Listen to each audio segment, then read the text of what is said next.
नक्सलियों ने लातेहार में रेल ट्रैक को उड़ा दिया है और भारत बंद को सफल बनाने के लिए भाकपा माओवादी ने शुक्रवार की देर रात करीब 1 बजे लातेहार के देमू रिचुघुटा के बीच रेलवे पटरी पर बम ब्लास्ट कर उसे क्षतिग्रस्त कर दिया है। और इस घटना के बाद डाउन रेलवे लाइन पर रेल परिचालन पूरी तरह ठप हो गई। हालांकि वारदात के बाद रेलवे के द्वारा राहत कार्य शुरू कर दिया गया और इस घटना की जांच में रेल प्रशासन जुट गई है और माओवादी नेता प्रशांत बोस और उनकी पत्नी की गिरफ्तारी के खिलाफ माओवादियों ने झारखंड बंद की घोषणा की और इसी बंदी को लेकर माओवादी ने विध्वंस कार्य करते हुए रेलवे ट्रैक को बम से क्षतिग्रस्त कर दिया और घटना के बाद रेलवे ट्रैक पर परिचालन ठप हो गया। और वहीं इस घटना के बाद रेलवे का एक ट्रॉली भी बेपटरी हो गई है और मिली जानकारी के अनुसार घटनास्थल पर धनबाद मंडल के उच्च अधिकारी, रेल सुरक्षा बल, स्थानीय पुलिस और घटनास्थल पर पहुंच चुकी है और घटना की सूचना मिलने के बाद रेल प्रशासन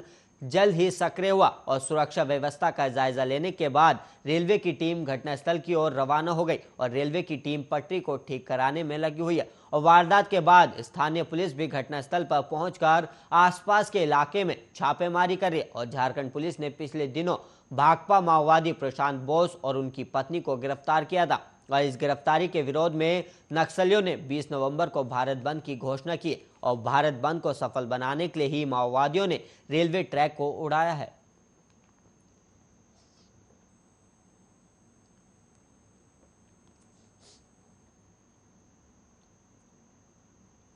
बिहार वन विभाग वाल्मीकि टाइगर रिजर्व के बाद कैमूर अभयारण्य को सबसे बड़े इको टूरिज्म स्पॉट के रूप में डेवलप कर रहा है और इसकी पुष्टि खुद बिहार के वन पर्यावरण मंत्री नीरज कुमार सिंह ने की है। और वहीं विभाग के प्रधान सचिव दीपक कुमार सिंह ने बताया कि यह इलाका बिहार के सबसे समृद्ध प्राकृतिक संसाधन वाला है, जहां बड़ी संख्या में वाटरफॉल, पहाड़, मंदिर के साथ शेरगढ़ किला और रोहतासगढ़ किला भी स्थित है। और रोहतासगढ़ और कैमूरगढ़ को मिलाकर 1300 वर्ग किलोमीटर से भी ज्यादा क्षेत्रफल वाले कैमूर अभयारण्य में ताराचंदी मंदिर, मुंडेश्वरी मंदिर, तुतला भवानी धाम और गुप्ता धाम के अलावा शेरगढ़ का किला है और रोहतास का किला और वहीं कई अन्य दर्शनीय स्थल भी हैं। और इसके अलावा करकटगढ़, जल प्रताप, तेलहर कुंड झरना और कई अन्य जलप्रात भी हैं जो अत्यंत मनोरम है। और वन, पर्यावरण और जलवायु परिवर्तन विभाग के प्रधान सचिव दीपक कुमार सिंह ने बताया कि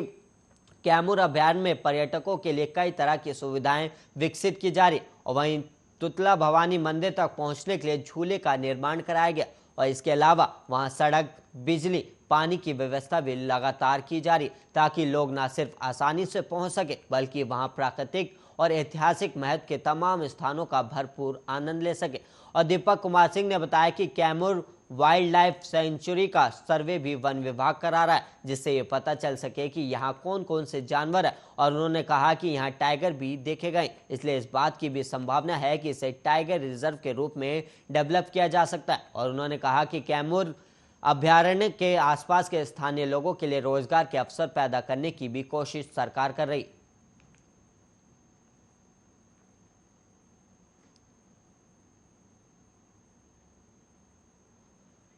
अवैध बालू उत्खनन और गैर कानूनी व्यापार में संलिप्त दोषियों के ठिकाने पर आर्थिक अपराध इकाई द्वारा लगातार तलाशी अभियान चलाया जा रहा है और इसी क्रम में शुक्रवार को भोजपुर के निलंबित सीओ अनुज कुमार के कई ठिकानों पर